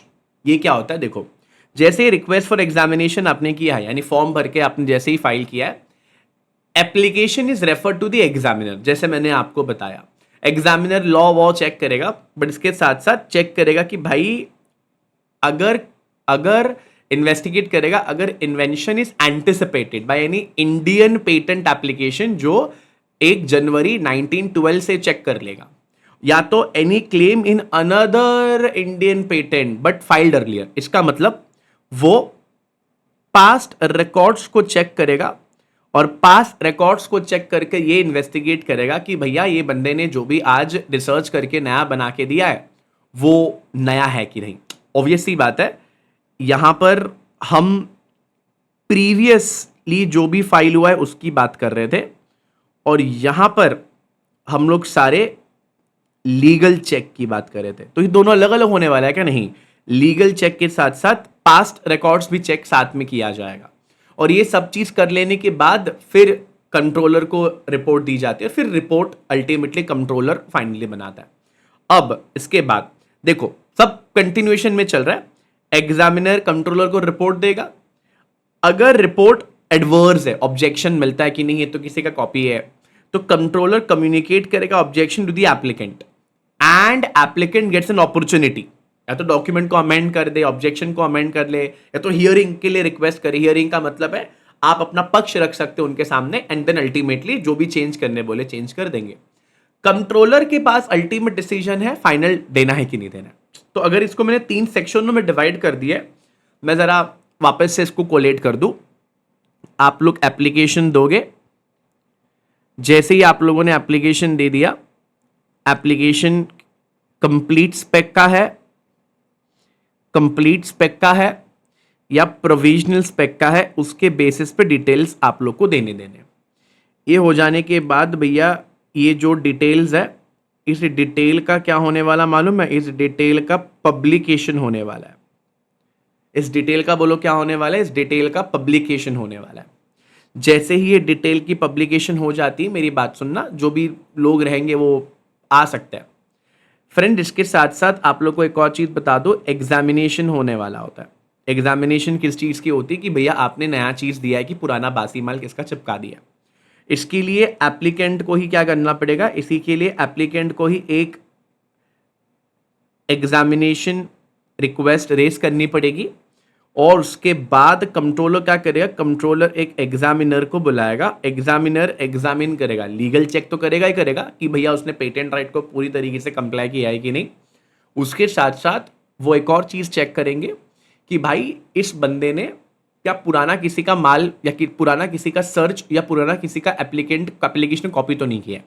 ये सारी चीजें होने के बाद एग्जामिनर कंट्रोलर को रिपोर्ट देगा, कंट्रोलर फिर अल्टीमेटली एक रिपोर्ट बना के देगा। अगर किसी भी तरीके का ऑब्जेक्शन आता है तो सामने वाला यानी एप्लीकेंट को अपॉर्चुनिटी ऑफ बीइंग हर्ड दिया जाएगा, उसके हिसाब से सब कुछ होगा। फ्रेंड्स, एक और चीज है, पेटेंट एप्लीकेशन स्पेसिफिकेशन या डॉक्यूमेंट जो भी एग्जामिनेशन हो रहा है, कंट्रोलर उसको चेक करेगा कि भैया वो एज पर पेटेंट एक्ट है कि नहीं, पेटेंट रूल्स है कि नहीं। अगर कंप्लायंट है तो बहुत अच्छी, अगर कंप्लायंट नहीं है तो कंट्रोलर रिफ्यूज भी कर सकता है या तो अमेंडमेंट मांग सकता है, और अगर उसमें कोई भी तरीका प्रॉब्लम नहीं है तो एप्लीकेशन ग्रांट की तरफ बढ़ता है आगे। अब देखोगे तो, अगर तुम देखोगे तो मैं इतने टाइम से मतलब मैं बता दूं कहां से, मैं इतने टाइम से शुरू किया हूं। यहां से मैं एप्लीकेशन की बात कर रहा हूं, यहां से एप्लीकेशन की बात कर रहा हूं, यहां पे भी मैं एप्लीकेशन की बात कर रहा हूं। बट अगर तुम इसको बहुत ही कंक्लूड करना चाहो, संक्षेप करना चाहो, तो बहुत इजीली संक्षेप हो जाएगा, बहुत ही इजीली छोटा बन जाएगा। यहाँ पे बार बार चीजें रिपीट करी गई है। अगर तुम इंस्टीट्यूट का बुक खोलोगे तो लाइन से आपको सेक्शन दिखेंगे। तो मैं जो भी आपको बता रहा हूँ इनडायरेक्टली आपका इंस्टीट्यूट का मॉड्यूल भी कवर अप हो रहा है। You can just go and check with the institute module. हाँ, अगर आपके पास कोई भी पुराने टीचर का कोई भी नोट्स है आप उसको भी देख सकते हो, ठीक है। बट मैंने आप लोग को अभी तक क्या क्या बता दिया भैया। एप्लीकेंट कौन बनेगा, एप्लीकेंट जो भी बनेगा भैया वो एप्लीकेशन देगा, एप्लीकेशन जब भी देगा वो स्पेक के बारे में बताएगा। अब वो प्रोविजनल भी हो सकता है, कंप्लीट भी हो सकता है, उसका डिटेल्स देगा। ये सब हो जाने के बाद भैया जी पब्लिकेशन होगा। अब पब्लिकेशन हो सके तो जल्दी भी हो सकता है, अगर होता है तो कंट्रोलर तुरंत अवेलेबल करवा देगा, तो निर्धारित समय के बाद भी हो सकता है। पब्लिकेशन हो जाने के बाद भैया हम लोग ने एक और कॉन्सेप्ट पढ़ा, एग्जामिनेशन। एग्जामिनेशन करेगा एग्जामिनर, बट हमारे बोलने पे करेगा, और उसके बाद कंट्रोलर अल्टीमेटली फाइनल रिपोर्टिंग करेगा। कंट्रोलर भी अपना फाइनल डिसीजन वर्डिक्ट देने से पहले ये चेक करेगा हमने patent act and patent rules को फॉलो किया है कि नहीं। अब पावर ऑफ कंट्रोलर, अगेन ये सेक्शन वाइज मैं बता रहा हूं, बट अगर तुम मेरे को एक लाइन में बताने बोलते, देखो एक ही लाइन में मैंने पूरा पिछला 15-20 मिनट जो भी मैं बोल रहा हूं वो एक ही मिनट में कवर हो गया। Let's talk about power of controller. यहां पर ये बोल रहा है जैसे ही आप कंट्रोलर के साथ एप्लीकेशन फाइल करते हो, applicant request for post dating. Post dating का मतलब क्या होता है, आगे वाले डेट को आगे बढ़ाने की बात करते हो। तो controller may allow post dating 6 month from the actual filing date. कहने का मतलब अगर समझो डेट आज 25 अक्टूबर 2025 है, तो बोलो मेरा एप्लीकेशन डेट ये मत कंसिडर करो, इसको आगे वाला डेट को कंसिडर करो। ऐसा बहुत बार होता है, so that timing and timeline match up कर जाए अगर आपका इन्वेंशन अब तक रेडी नहीं हुआ है तो, ठीक है। बट अगर ऐसा कुछ भी नहीं है, आपको पोस्ट डेटिंग वगैरह कुछ नहीं चाहिए, तो ऐसे केस में नॉर्मली कंट्रोलर एग्जामिनर को बोलेगा, एग्जामिनर फिर उसको चीज़ों को चेक करेगा, एंड वो सारी चीज़ें चलती रहती है, ठीक है। तो यहाँ पे देखोगे तो अगर आप चाहो तो पोस्ट डेटिंग मांग सकते हो, जब भी मांगोगे तो 6 months from the actual date आगे बढ़ा सकते हैं, बट याद रखना मैक्सिमम 6 मंथ्स। ये कंट्रोलर डिसाइड करेगा कि पोस्ट डेटिंग कितने आगे की बढ़ानी है। कंट्रोलर एग्जामिनेशन करेगा for anticipation, if anticipation for earlier publication भी आप कर सकते हो, मैंने जैसे आपको बताया था। Applicant must proof earlier priority date और amend specification certified the controller. कहने का मतलब क्या, जब भी आप अर्ली पब्लिकेशन के लिए बोलते हो कि साहब आप क्या करो, मेरा डॉक्यूमेंट पहले पब्लिश कर दो, क्यों, क्योंकि मैंने ऑलरेडी पहले एप्लीकेशन दिया था। अगर ऐसा कुछ भी होता है, या तो इन्वेंशन ओवरलैप होता है with another specification, controller miss direct inclusion of reference unless applicant proof earlier priority date और अमेंड द क्लेम।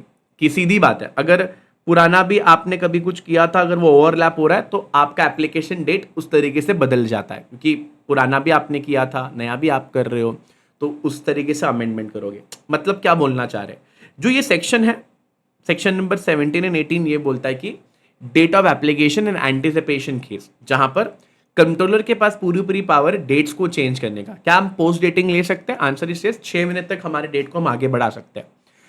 और नंबर 2, क्या हम प्रायोरिटी डेट या कोई भी डेट्स को चेंज कर सकते हैं? हाँ, अगर किसी भी तरीके से हमारा पुराना एप्लीकेशन और नया एप्लीकेशन का स्पेसिफिकेशन ओवरलैप होता है, या मैं किसी भी तरीके से ये प्रूव कर देता हूँ कि मैंने पहले फाइल किया था सर, कुछ कारणवश उसको रिवोक करना पड़ा, बट हम वापस आए हैं चीज़ों को चेंज करके। अगर ये सारी चीज़ें प्रूव होती है तो अर्ली पब्लिकेशंस भी अलाउड हो जाता है। अगेन ये इतना काम का सेक्शन नहीं था, बट जैसे तुमको मैंने बताया कंट्रोलर की कुछ एक्स्ट्रा पावर है। ये क्या हो रहा है, reference for an existing patent. ये क्या होता है मैं बताता हूँ। जैसे ही एप्लीकेशन एग्जामिनेशन होगा, एग्जामिनेशन एग्जामिनर करता है, और अगर देर is a risk of infringement of an existing patent से अगर रिस्क है कि भैया ये जो बंदे ने, मैंने जो बनाया हुआ है वो एग्जिस्टिंग किसी से इन्फ्रिंज हो जाए, कॉपी हो जाए, तो अगर ऐसा है तो कंट्रोलर क्या कर सकता है, एप्लीकेंट को एक रेफरेंस भेज सकता है कि देखो तुमने जो भेजा है वो एक कॉपी है। अब एप्लीकेंट क्या कर सकता है, एप्लीकेंट शो कर सकता है other patents claim is invalid, जो दूसरे बंदे ने एप्लीकेशन डाला वो बेकार है, मेरा सही है, या अपने एप्लीकेशन को, अपने इन्वेंशन को थोड़ा सा चेंज कर लेगा सो दैट ओवरलैपिंग ना हो। अगर किसी भी तरीके से ये अगर ऐसा होता है, तो जैसे कि मैंने बताया, तुमने एप्लीकेशन डाला है से एग्जाम्पल 25 अक्टूबर, तुम्हारे ऑफिस में एक बंदा काम करता है, उसने आपका पूरा कॉपी करके 21 अक्टूबर को एप्लीकेशन डाल दिया। अब दोनों का चीज़ें एकदम मिलता जुलता है, तो ऐसे केस के अंदर होगा क्या, ऐसे जैसे एग्जामिनेशन चालू होगा, बिकॉज तुमने 25 अक्टूबर को दिया है, 21 अक्टूबर जो तुम्हारे एम्प्लॉय ने भी दिया उसका भी एग्जामिनेशन चलेगा, बट मैं तुम्हारी बात करता हूँ। जैसे आपने 25 अक्टूबर को एग्जाम आपने जैसे ही भेजा, तो एग्जामिनेशन के जैसे आप अप्लाई करोगे, कंट्रोलर बोलेगा भाई 21 अक्टूबर को सेम आपसे मिलता जुलता एक बंदे ने इन्वेंशन किया है और वो भी क्लेम कर रहा है। तो ऐसे केस में या तो हम ये बताएंगे कि जो 21 अक्टूबर का जिसने फाइल किया वो गलत है, या हम हमारा ही अमेंडमेंट कर देंगे। अच्छा बेटा, अगर ऐसा कुछ भी नहीं है तो एग्जामिनेशन जैसे ही चल रहा है वैसे ही चलेगा। Patent act, patent rules follow किया है कि नहीं, तुमने नया क्या बनाया है, पुराना चीज़ें से कंपेयर करेंगे, ये सब चीज़ देखेंगे, उसके बाद आपको पेटेंट एप्लीकेशन दे देंगे। याद रखना, if later other patent is revoked, infringement claim is deleted या found invalid or not infringed by applicant invention, control में delete the reference on request। क्या बोल रहे हैं, अगर बाद में किसी भी तरीके से मैंने मेरे एम्प्लॉय को बोला कि भाई तूने ये क्या किया हुआ है, यानी किसी भी तरीके से ओवरलैपिंग मिल रहा था, रेफरेंस जो दिया था वो बेकार है, तो ऐसे केस में जो ऑनलाइन आपको रिक्वेस्ट दिखता है वहां पे ये टैब हट जाएगा कि कंट्रोलर ने बताया था एप्लीकेंट को कि ये किसी से मिलता जुलता है। तो बस यही बताया गया है। अच्छा, इसके बाद क्या है, सब्सटीट्यूशन ऑफ एप्लीकेंट। इसका मतलब क्या होता है बेटा, समझो बेटा, मैंने एक दवाई बनाई थी, यानी मिस्टर बीपू ने एक दवाई बनाई थी, बट किसी कारणवश मैं एप्लीकेंट नहीं बना, मेरी वाइफ एप्लीकेंट बनी। ठीक है, कौन है आपकी वाइफ? मेरी वाइफ का नाम है बीपूस वाइफ। ठीक है, तो मेरे वाइफ ने मेरे नाम एप्लीकेशन डाला। ठीक है, तो बेटा क्या हुआ ना, जैसी पेटेंट का एप्लीकेशन मेरी वाइफ ने डाला तो उसके रवैया बदल गया, उसका इंटेंशन बदल गया। भैया वो बोल रही है मैं तुमसे प्यार नहीं करती। तुमसे समझ में आ गया भैया, अगर इसको पेटेंट मिल गया तो मेरी वाइफ पूरा रंग बदल देगी। ये भी एक इन्वेंशन ही हुआ बेटा, कि देखो किस तरीके से मेरी वाइफ ने अपना रंग बदल दिया। तो बेटा जैसे ही मुझे मालूम पड़ा ना कि ये अपना रंग बदल रही है, तो बेटा ऐसे केस में I can ask the controller कि भैया नाम बदली करो। बट याद रखना, पेटेंट एप्लीकेशन फाइल्ड हो गया है बट अब तक ग्रांट नहीं हुआ है, यानी अब तक आपको पेटेंट मिला नहीं है। सो claim may be made by another person, जैसे कि मेरी बात हो रही है, आई वॉज द क्लेमेंट, या तो हमने असाइनमेंट कर दिया किसी को और वो बंदा बोल रहा है अब ये पेटेंट यूज करने का राइट मेरा है, आप उसको पेटेंट मत दो, मुझे पेटेंट दो। कंट्रोलर ये सारी चीजें चेक करेगा और चेक करने के बाद ये मेक श्योर करेगा हाँ भाई हमको चेंज करना चाहिए बंदे का नाम। So if valid, controller application को प्रोसीड करेगा इन द नेम ऑफ या तो क्लेमेंट अलोन या तो ओरिजिनल एप्लीकेंट प्लस क्लेमेंट, यानी मेरे नाम पे करेगा या तो मेरे नाम प्लस मेरे वाइफ का नाम। अगर जॉइंट एप्लीकेंट है और उनमें से जो भी सर्वाइवर है जो बचेगा, फिर एप्लीकेंट्स के नाम चेंज हो जाएंगे। कभी भी डिस्प्यूट होता है तो सारे के सारे डिस्प्यूट जब भी होंगे तो हम हमेशा if dispute among the joint applicants, ऐसा अगर होता भी है तो उसका सबका नाम भी डाल सकते हैं, या एप्लीकेशन कैसे आगे प्रोसीड होगा वो भी डिटेल में कंट्रोलर आपको बुलाकर बताएगा। इसका मतलब सेक्शन 20 इसके ऊपर बात करता है। सेक्शन 20 बात करता है if you want to substitute the name of the applicant, माने जिसने एप्लीकेशन डाला है, आपको तो पता ही है 3 लोग एप्लीकेशन डाल सकते हैं। मैंने ऑलरेडी कुछ टाइम पहले ही एप्लीकेंट कौन हो सकता है मैंने बता दिया था। तो जैसे कि मैंने आपको बताया एप्लीकेंट कौन होगा, तो एप्लीकेंट पेटेंट ग्रांट होने से पहले आप एप्लीकेशन जिसने दिया है उसका नाम बदली करा सकते हो। ठीक है, तो इसके लिए सबसे पहले कंट्रोलर डिटेल में चेक करेगा और उसके बाद नाम डालेगा, या तो मेरा अकेले का डालेगा या मेरे साथ मेरी वाइफ का नाम डालेगा, उसके हिसाब से फिर चीज़ें आगे बढ़ेगी। और जॉइंट होल्डर अगर थे, जॉइंट लोग थे, तो दोनों में से अगर कोई मर जाता है तो उस एक ही बंदे का नाम जाएगा, या मल्टीपल लोग थे जो मर गए उनको छोड़कर बाकी सबका नाम जाएगा। तो ये सारी चीज़ें होती है डिस्प्यूट के केस में, किस तरीके से किसका नाम इंक्लूड किया जाएगा, कंट्रोलर बैठ कर डिसाइड एंड डिस्कस करता है। इसके बाद time for putting application in order for grant. क्या मतलब है, सेक्शन 21 4 बातें बोलता है। सबसे पहला, if an application fails to comply with all the requirement, यानी objection submission within the period, तो उसको मान लिया जाएगा डीम्ड अबेंडेंड। यानी कि सीधी बात है, अगर आपसे कुछ गड़बड़ी हुई है, अगर कुछ प्रॉब्लम हुआ है, सो ये आपकी ड्यूटी थी, ये आपकी जिम्मेदारी थी, आप उसको जवाब दो, कंट्रोलर को जवाब दो। अगर आप कंट्रोलर को जवाब नहीं दे रहे हो तो उसको अबेंडेंड मान लिया जाएगा, यानी बंद। If a document is returned during the proceeding, it must be re-verified or justified for delay। यानी कि अगर डॉक्यूमेंट रिटर्न आया है या चीजें लेट आई है तो जस्टिफाई करना पड़ेगा लेट क्यों आया। The compliance period start from the first object is sent by the controller. कहने का मतलब है टाइमलाइन शुरू कब से होता है, जब से कंट्रोलर ने बोला कि एप्लीकेंट ये चीजें कम है। If an appeal to the High Court is filed or pending, the time to comply may extend by the court or controller। कहने का मतलब है अगर किसी भी तरीके से कोई भी मैटर कोर्ट में गया है तो कोर्ट के द्वारा या एप्लीकेंट कंट्रोलर के द्वारा जिस भी तरीके का टाइम एक्सटेंशन होगा वो टाइम एक्सटेंशन भी आपको मिल जाएगा। यहाँ तक आपको मोटा मोटा बात समझ में आया कि नहीं बता दो, जहाँ पर हमने सेक्शन 21 का जिक्र भी कर दिया है और हम लोगों ने जिक्र कर लिया है about section number 20 as well. मैं सेक्शन वाइज जा रहा हूँ, जैसे कि क्या क्या करना है, कैसे कैसे करना है। 3 से 4 पेज तो ऐसे ही एलिमिनेट हो जाएगा, जैसे कि मैंने बताया एप्लीकेंट कौन होगा, एप्लीकेशन कैसे फाइल होगी, ऑब्जेक्शन कैसे फाइल करोगे, ये सारी की सारी चीज़ें ऑटोमेटिकली फाइल हो जाती है। अच्छा, ये क्या है sir? Opposition to patent. Opposition का मतलब क्या होता है? Opposition to a patent can be of 2 types. पहला, pre grant opposition. Pre grant का मतलब होता है पेटेंट ग्रांट होने से पहले ही कुछ लोग शोर मचा रहे हैं।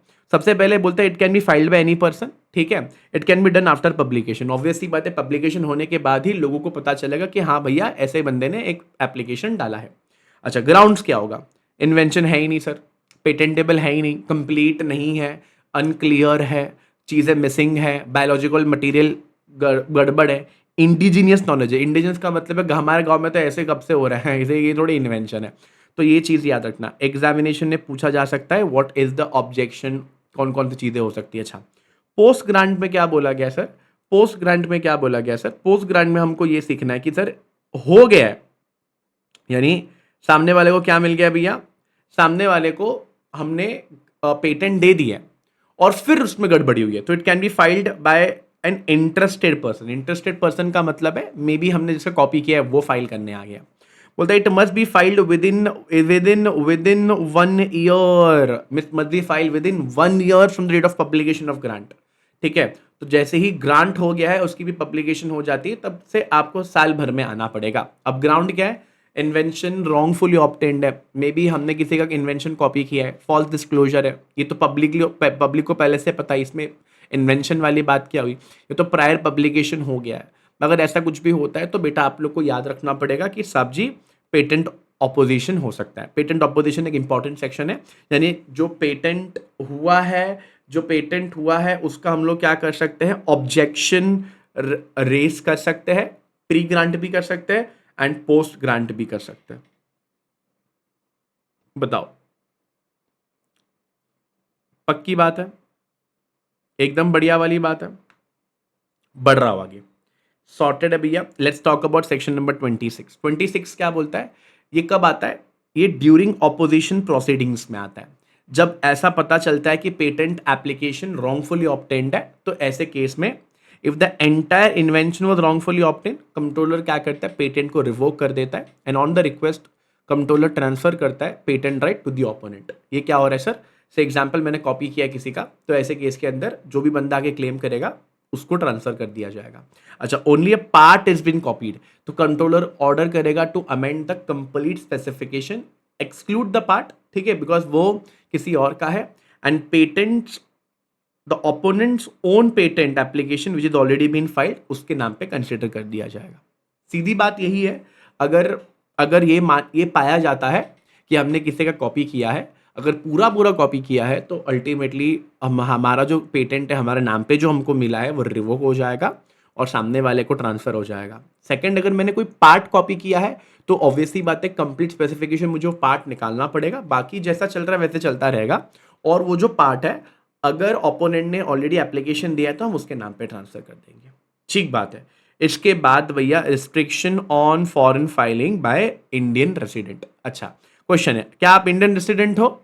अगर आंसर यस है तो क्वेश्चन पूछोगे ये तुम्हारा फर्स्ट फाइलिंग है आउटसाइड इंडिया? अगर आंसर हाँ है तो आपको परमिशन लेनी पड़ेगी कंट्रोलर का। अगर आंसर ना है, यानी आपने पहले भी ये सब तुर्रमबाजी करी हुई है, तो आपको पहले इंडिया में अप्लाई करना है, वेट करना है फॉर 6 वीक्स, और उसके बाद आप अब्रॉड में 6 हफ्ते बाद अप्लाई कर सकते हो। अच्छा, अगर आप इंडियन रेसिडेंट नहीं हो तो सेक्शन 39 तुम्हारे पे एप्लीकेबल ही नहीं होती। तो एक चीज़ है जहां पर आपको बस ये याद रखना है कि 6 वीक का प्रोविजन याद रखना है।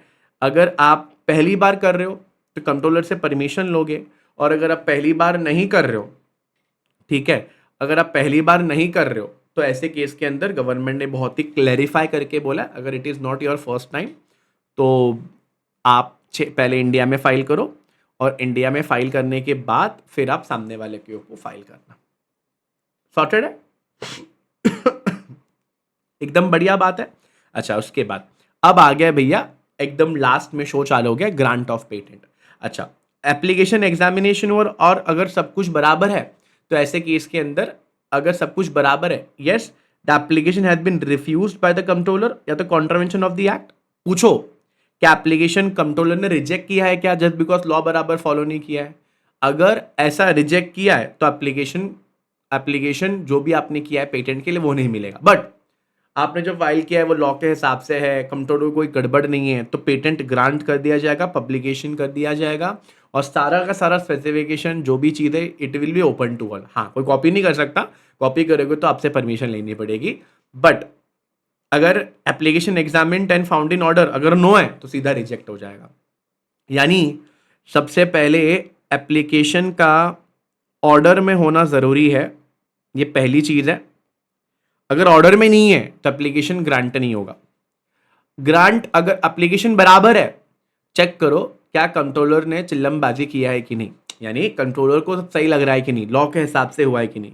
अगर सब कुछ लॉ के हिसाब से ही हुआ है तो आपका लाइफ सेट है। लाइफ सेट क्यों है सर? आपका लाइफ सेट है, आपका लाइफ सेट क्यों है सर? क्योंकि फिर आपको पेटेंट मिल जाएगा।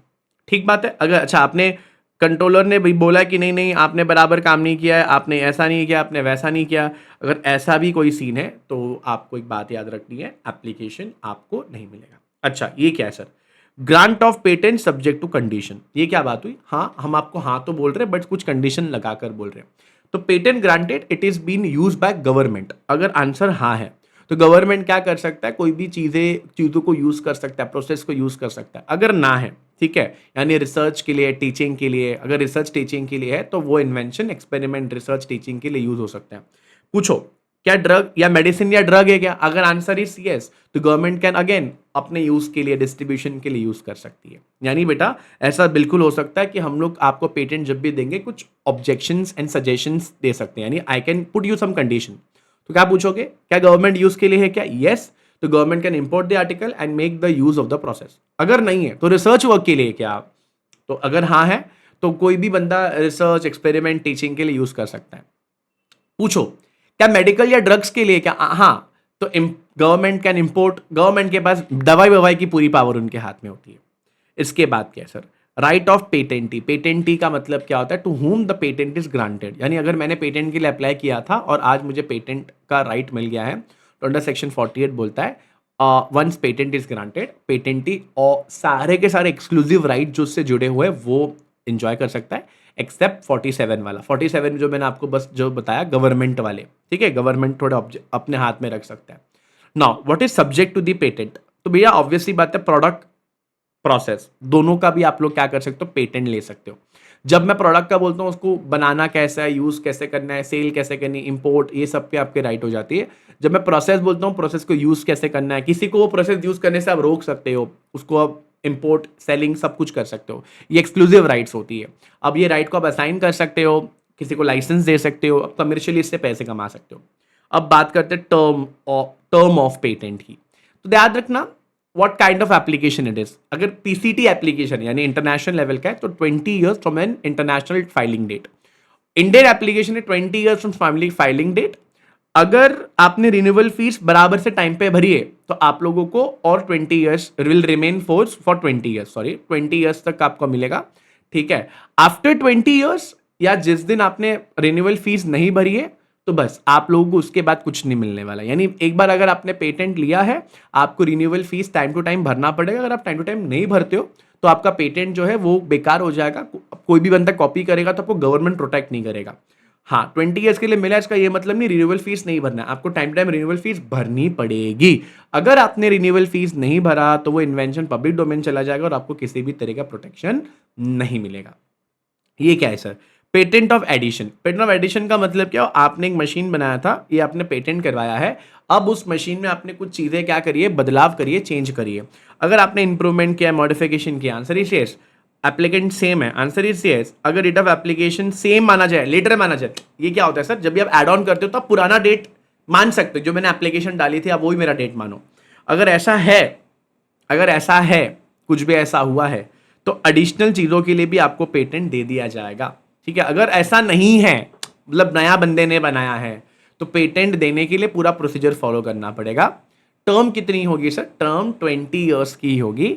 ठीक है, जो मेन पेटेंट को एप्लीकेबल है, इसको कोई भी रिन्यूअल फीस नहीं भरना है। ठीक है, इसको रिन्यूअल फीस तब भरना है जब आपने जो नया इन्वेंशन किया, अगर उसने आपने उसको इंडिपेंडेंट कर दिया, उसको बाहर निकाल दिया, उसको एक अलग ट्रीट कर रहे हो, अलग तरीके का मान रहे हो, तो फिर उस पर रिन्यूअल फीस पेएबल हो जाता है। 20 ईयर्स की प्रोटेक्शन होती है जैसे पहले था।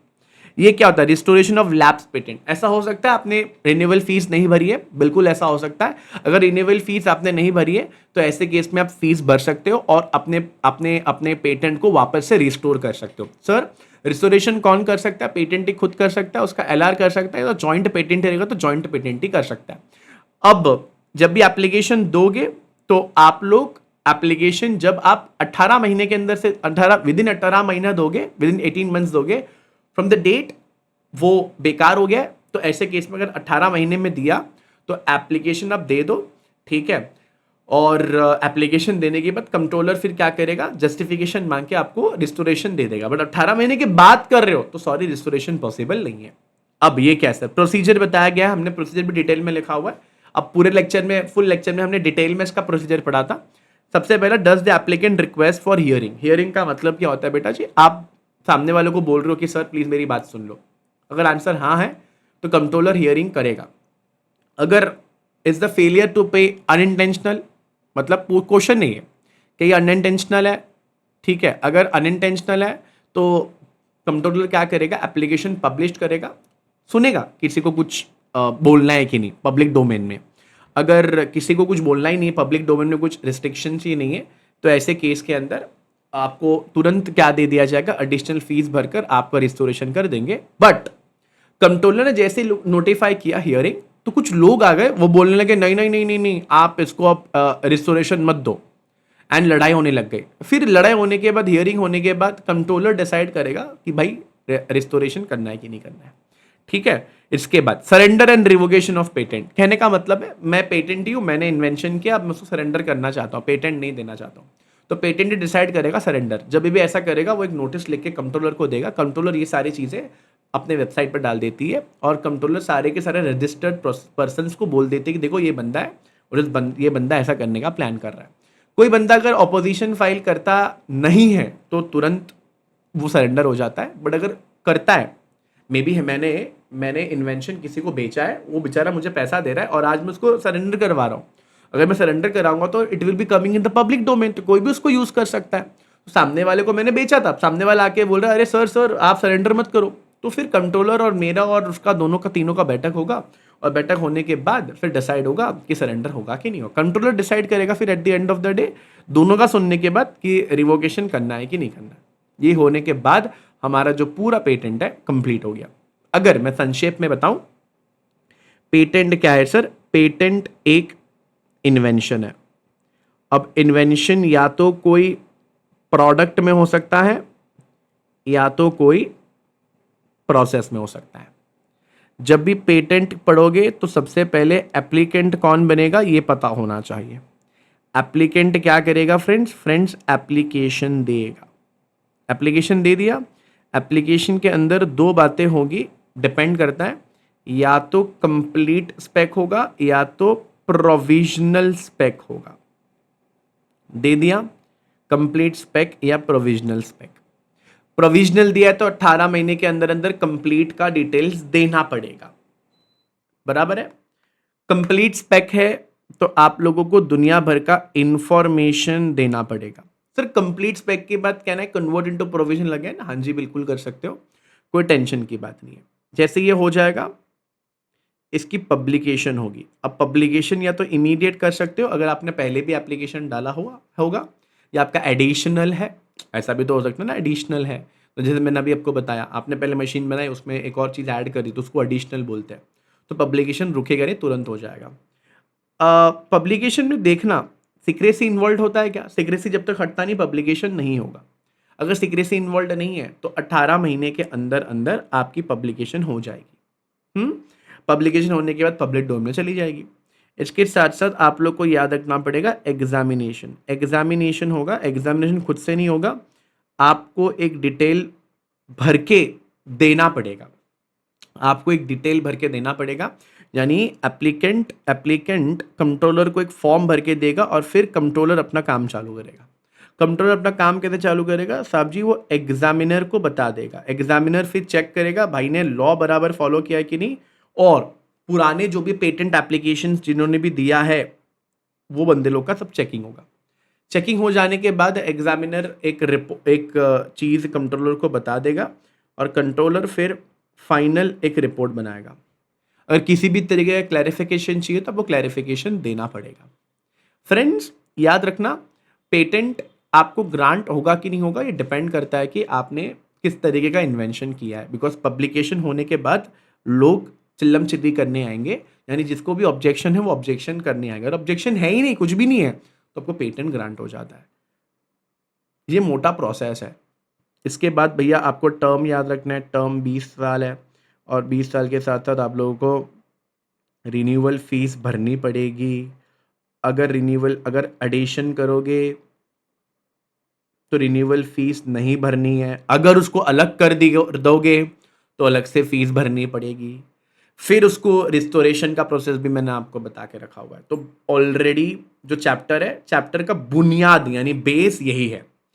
इसको पढ़ने के लिए मेरे को लगता है करीब करीब आपको 2 से ढाई घंटे जाएंगे, और उसके बाद फिर इसका क्वेश्चन आंसर्स करना, तब जाकर आपको थोड़ी इसमें क्लैरिटी एंड थोड़ा सा क्या होगा, हेल्प हो जाएगा। फ्रेंड्स मैंने बहुत सारी चीज़ें डिटेल में लिखी है, बहुत सारी चीज़ें डिटेल में लिखी है, ठीक है। तो डिटेल वाला प्रोविजन है, ये पढ़ने के बाद आई एम टेलिंग यू आपको फिर मॉड्यूल पढ़ने की ज़रूरत नहीं पड़ेगी। जब एक बार आप लेक्चर सुनते रहोगे तो आप लोग सामने ही मॉड्यूल लगा के रखना, और ये सारे के सारे चीज़ें जो मैंने फ्लो चार्ट में बना के रखे हैं, please don't write it in the flow chart in the examination. Exam में अगर तुमने फ्लो चार्ट लिखा तो आपकी हालत ख़राब हो सकती है, आपकी हालत ख़राब हो सकती है, मतलब हो सकती है। So please always try to write it in the point wise, paragraph wise. उसके लिए जो राइटिंग प्रैक्टिस हम लोग करेंगे वो ज़रूर देखना। वीडियो अगर यहाँ तक देख लिया है तो थैंक यू वेरी मच, आप लोग वीडियो में यहाँ तक टिक गए हो। इस वीडियो को लाइक और कमेंट किए बिना जाना नहीं, आपको क्या नया चीज़ देखना है please do let me know in the comment box. तब तक के लिए गुड बाय, टेक केयर, नमस्कार, शुभ रात्रि। पेटेंट की क्लास यहीं पर खत्म होती है। Bye guys.